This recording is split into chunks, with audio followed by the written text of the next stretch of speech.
Episode opening സീനിലാണെങ്കിൽ ആ വില്ലന്മാര് അവരാണെങ്കിൽ അവരുടെ കപ്പൽ കൊണ്ടുവന്ന് നമ്മുടെ ആൾക്കാരുടെ കപ്പലിൽ ആഞ്ഞെട്ടിപ്പിക്കും. ആക്ച്വലി ആ വില്ലന്മാരുടെ കപ്പല് അത് മുൻപിലേക്ക് വലിച്ചുകൊണ്ട് വരുന്നത് ഒരു കടൽ കൗവാണ്.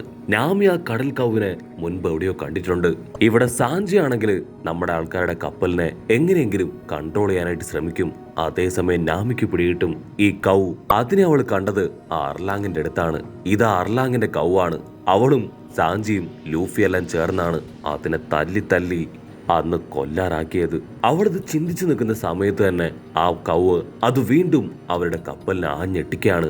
ആ ഒരു ഇടിയില് ഇപ്പൊ രണ്ട് കപ്പലുകളുടെയും ബബിൾസ് അത് രണ്ടും സംയോജിക്കുകയാണ്.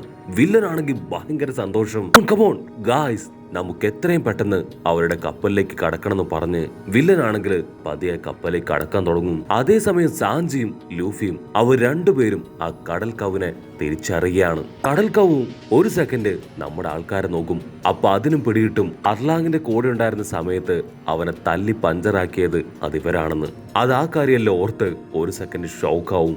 ഇവിടെ ആ വില്ലനാണെങ്കിൽ കപ്പലിലേക്ക് ചാടി കയറി കഴിഞ്ഞു. അവനാണെങ്കിൽ വമ്പം പോസൊക്കെ ഇട്ട് നമ്മുടെ ആൾക്കാരെ നോക്കും. മറ്റൊരു ഭാഗത്ത് പശു ആണെങ്കിൽ ലൂഫിയെ കണ്ട് പേടിച്ച് അത് ഉഷാറായിട്ട് മറ്റൊരു ഭാഗത്തേക്ക് ഓടും. വില്ലനാണെങ്കിൽ ഇതൊന്നും അറിയാതെ നമ്മുടെ ആൾക്കാരോട് പറയും, നിങ്ങളെ എല്ലാവരെയും ഞങ്ങൾ നശിപ്പിക്കാൻ പോവാണ്. കമോൺ മൈ ടീംസ്, നമ്മുടെ പവർ എന്താണെന്ന് ഇവർക്ക് കാണിച്ചു കൊടുക്ക്. ഇവരെ എല്ലാവരെയും ചുട്ടേരിക്ക്. ഇതാണ് നമ്മുടെ ദിവസം. അവരാണെങ്കിൽ കാര്യമായിട്ട് ഓർഡറുകളൊക്കെ ഇട്ടുകൊണ്ടേയിരിക്കും. പക്ഷെ പുറകിൽ നിന്ന് യാതൊരു ആക്ഷനോ അനക്കോ ഒന്നും ഉണ്ടാവില്ല. വില്ലനാണെങ്കിൽ ഒന്നും മനസ്സിലാവില്ല. ഇവരിത് എവിടെ പോയെന്ന് പറഞ്ഞ് അവനിപ്പോ നൈസായിട്ട് ടേൺ ചെയ്ത് നോക്കും. അവനാണെങ്കിൽ ഫ്യൂസ് പോയി അവന്റെ കണ്ണൊക്കെ തള്ളി നിൽക്കുകയാണ്. ഫ്രാങ്കി സിമ്പിൾ ആയിട്ട് അവനെ തൂക്കിയെടുത്ത് പുറത്തേക്ക് എറിയാൻ ശ്രമിക്കും. അതുകൊണ്ട് അവൻ അയ്യോ ഇല്ല അങ്ങനൊന്നും ചെയ്യരുതേ, മനുഷ്യന് കുറച്ചെങ്കിലും വില നിങ്ങൾക്ക് കൊടുത്തൂടെ, നിന്നെ കണ്ടാൽ തന്നെ അറിയാം നീ നല്ലൊരാളാണെന്ന്. ചെയ്ത് എന്നെ കടലിലേക്ക് വലിച്ചെറിയരുത്, എനിക്ക് ചെറിയൊരു തെറ്റുപറ്റി പോയതാണ്.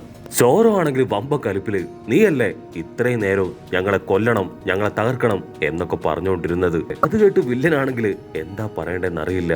അയ്യോ അല്ല, ആക്ച്വലി ഞങ്ങളുടെ കപ്പല് അത് കംപ്ലൈന്റ് ആയതാണ്, ഞാൻ ആ കപ്പലില് പെട്ടുപോയതാണ്, അത് വലിയൊരു പൈററ്റ് ടീമിന്റെ കപ്പലാണ്, അവരെന്നെ ഭീഷണിപ്പെടുത്തിയാണ് ഇതൊക്കെ പറയിപ്പിച്ചത്, നിങ്ങൾക്ക് എന്നെ കണ്ടാൽ തന്നെ അറിയില്ലേ ഞാൻ വലിയൊരു മണ്ടനാണെന്നൊക്കെ പറഞ്ഞ് അവനാണെങ്കിൽ വമ്പൻ ഓസ്കാർ ആക്ടിംഗ് ഒക്കെ വെച്ചു കൊടുക്കും. ചോപ്പർ ആണെങ്കിൽ അവന്റെ ആക്ടിംഗ് ഒക്കെ കണ്ട് അത് സത്യമാണെന്ന് വിശ്വസിക്കും.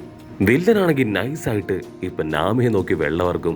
അത് കണ്ട സാഞ്ചി അവന്റെ തലയ്ക്ക് ആഞ്ഞടിച്ച് നാമിയെ അവളെ ആശ്വസിപ്പിക്കും. പക്ഷെ നാമിയെ കാണുമ്പോ തന്നെ അവന്റെ കൺട്രോൾ പോയി മൂക്കിൽ നിന്ന് ബ്ലഡ് വരും. മറ്റൊരു ഭാഗത്ത് ആ പശു അതാണെങ്കിൽ ഒരു ലക്ഷ്യമില്ലാതെ അവരുടെ കപ്പലിനെ വലിച്ചോണ്ട് എവിടേക്കോ പോകും. അതേസമയം ഇവിടെ ഉസോപ്പിനാണെങ്കിൽ ഭയങ്കര കൺഫ്യൂഷൻ. കാരണം ലാക് പോസിൽ നിന്ന് ഒരല്പം വ്യത്യസ്തമായിട്ടാണ് കപ്പൽ മൂവ് ചെയ്യുന്നത്. അതിന് നാമി പറയും അത് കുഴപ്പമില്ല, നമ്മൾ ലാക് പോസ് നോക്കി തന്നെ പോവുകയാണെങ്കിൽ സീ കറണ്ടിൽ ചെന്നുപെടാൻ ചാൻസ് ഉണ്ട്. സോ ഒരല്പം ഡൈവേർട്ട് ആയാലും കപ്പലിനും നമുക്കും പരുക്കൊന്നും പറ്റാതെ നമ്മൾ സേഫ് ആയിട്ട് അവിടെ എത്തിച്ചേരും. ബ്രൂക്കാണെങ്കിൽ ഇപ്പൊ സീ കറണ്ടിനെ കുറിച്ച് കൂടുതൽ കാര്യങ്ങൾ പറയും. അത് കേട്ട് ഫ്രാങ്കി അവനാണെങ്കിൽ സീ കറണ്ട് അതേതൊക്കെ ഭാഗത്തേക്ക് ഡൈവേർട്ട് ചെയ്ത് പോവും, നമ്മൾ കപ്പല് അതേത് ഡയറക്ഷനിൽ കൊണ്ടുപോയാൽ നമ്മുടെ ആൾക്കാർക്ക് സേഫ് ആയിട്ട് എത്താൻ കഴിയും എന്നുള്ള കാര്യങ്ങൾ വളരെ ഡീറ്റെയിൽ ആയിട്ട് പറയുകയാണ്. സോറോ ആണെങ്കിൽ ആ വില്ലനെ അവനെ കെട്ടിയിട്ട് ഇടയ്ക്ക് ഓരോ അടിയിടിയൊക്കെ അവന് വെച്ചു കൊടുത്തോണ്ടേയിരിക്കും.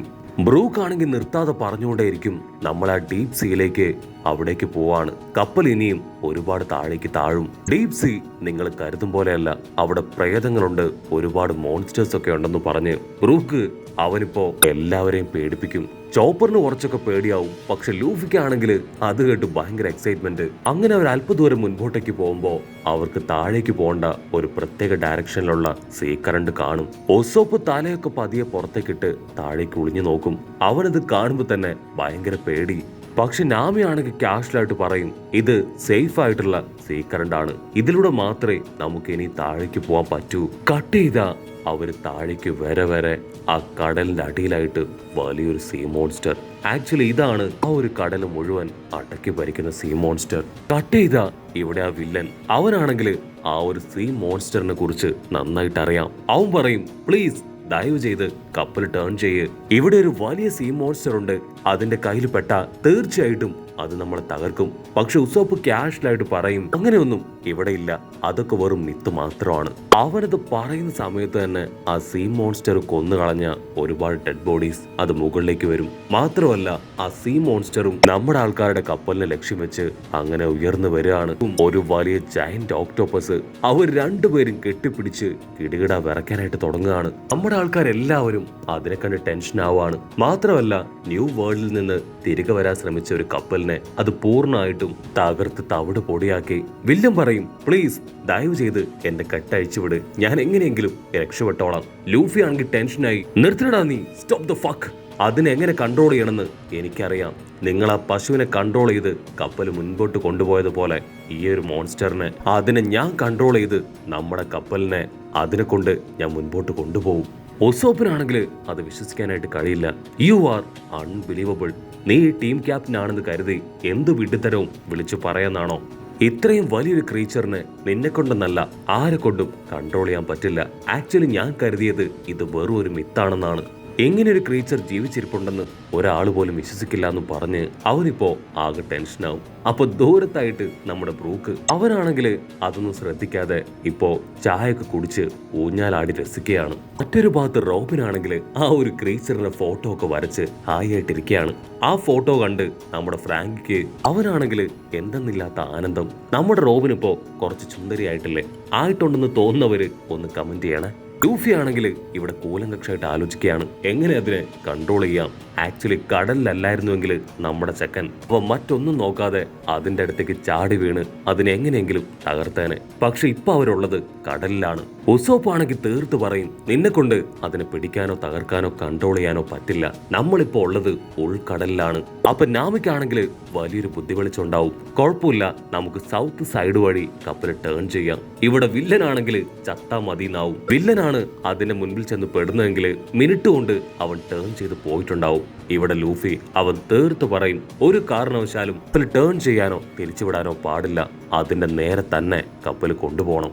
വില്യൻ ഉറപ്പിക്കും, ഇനിയും ഇവരുടെ കൂടെ തന്നെ നിന്ന അതെന്റെ ജീവന് പോലും അപകടമാണ്, എങ്ങനെയെങ്കിലും രക്ഷപ്പെടണമെന്ന് പറഞ്ഞ് അവൻ ചുറ്റും നോക്കും. അപ്പോഴായിരിക്കും അവന്റെ കപ്പൽ ഇപ്പൊ തിരിച്ചു വരുന്നത് അവൻ കാണുക. വില്ലനാണെങ്കിൽ ഭയങ്കര സന്തോഷം. ആക്ച്വലി ആ വില്ലന്മാര് അവരാ പശുവിന്റെ തലയ്ക്ക് അറിഞ്ഞ പൊറഞ്ച അടിച്ചാണ് അതിനെ തിരികെ കൊണ്ടുവന്നിരിക്കുന്നത്. കപ്പല് ചേറിപ്പാഞ്ഞ് നമ്മുടെ ആൾക്കാരുടെ കപ്പലിന്റെ അടുത്തേക്ക് വരുമ്പോഴേക്കും ആ ഓക്ടോപ്പസ് അതിന്റെ ടെന്റിക്കിൾസ് ഉപയോഗിച്ച് സിമ്പിളായി ആ കപ്പൽ അങ്ങനെ പിടിച്ചു വലിച്ച് അമർത്തി അത് തകർത്തിടുകയാണ്. ആക്ച്വലി ആ കപ്പലിനും കോട്ടിങ് കൊടുത്തിട്ടുണ്ട്. ഞൊടിയിടയിൽ തകർത്ത് ആ കപ്പല് അത് ആ ക്രീച്ചർ തവിട് പൊടിയാക്കി കളഞ്ഞു. അത് കാണുമ്പോൾ നമ്മുടെ ആൾക്കാരുടെ മനസ്സിലെ ടെൻഷൻ അത് വീണ്ടും ഇരട്ടിയാവും. അടുത്ത നിമിഷം അതങ്ങനെ നമ്മുടെ ആൾക്കാരുടെ കപ്പലിന് നേരെ വന്ന് നിൽക്കുകയാണ്. ലൂഫി ആണെങ്കിൽ സ്ട്രെയിറ്റ് ആയിട്ട് തേർഡ് ഗിയറിലേക്ക് പോവും. സോറോ ആണെങ്കിൽ അവന്റെ സ്ക്വാഡ് എടുക്കും. അത് കണ്ട ഉസോപ്പ് അവൻ ചാടി വീണ് രണ്ടുപേരെയും പിടിച്ചു വലിച്ച് താഴെയിടുകയാണ്. കാരണം ആ ഒരു ഓക്ടോപ്പസ് അറ്റാക്ക് ചെയ്യുന്നതിന് മുൻപ് തന്നെ ചിലപ്പോൾ നമ്മുടെ ആൾക്കാർ രണ്ടുപേരും ചേർന്ന് ആ ബബിള് തകർത്തേക്കാം.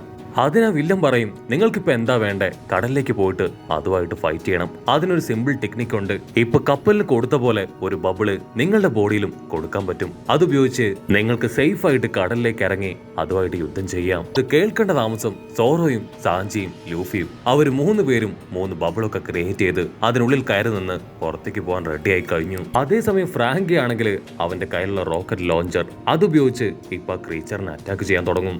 ആ ഓക്ടോപ്പസ് ഫുൾ കരുപ്പില് ഇപ്പൊ കപ്പലിനെ ആഞ്ഞടിക്കും. ആ ഒരു അടിയില് കപ്പൽ അടുത്തുള്ള ഒരു മൗണ്ടൈനിൽ ലക്ഷ്യമാക്കി തെറിച്ചു പോവും. പിന്നെ റോബിനാണെങ്കിൽ അവളുടെ കൈ ക്രിയേറ്റ് ചെയ്ത് ആ മലയിൽ നിന്ന് കപ്പലിനെ നൈസായിട്ട് പുള്ള് ചെയ്ത് ദൂരേക്ക് മാറ്റും. അവിടുന്ന് അങ്ങനെ സൂം ചെയ്ത ലൂഫി അവനിപ്പോ തേർഡ് ഗിയറിലേക്ക് മാറി അതിനെ അറ്റാക്ക് ചെയ്യാൻ റെഡി ആയിട്ട് നിൽക്കുന്നതോട് കൂടെ ഈ ഒരു എപ്പിസോഡും അവസാനിക്കുന്നു.